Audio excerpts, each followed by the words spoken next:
Краев, Асими Фадига сега.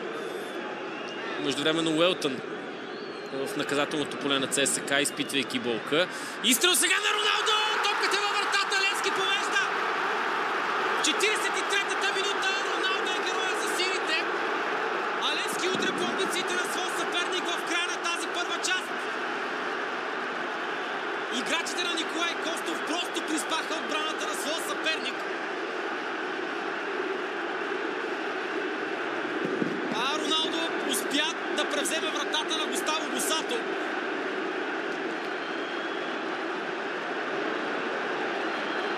И отново самбата, за която стана въпрос. Самбата, която дърпа Левски напред през сезона.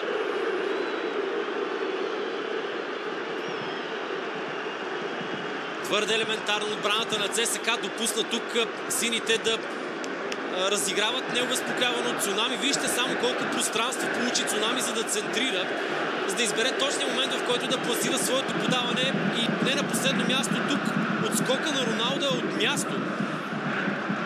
Нещо, което допълнително говори за лошата подредба и работа на червените в защита. Нямаше много сила в това изпълнение и удара на глава с глава на седмицата на Левски, само че той беше изключително точен. Никакъв шанс в случая за Густаво Босато да опази своята врата. Триумф в синьо. Радост за синята част в страната.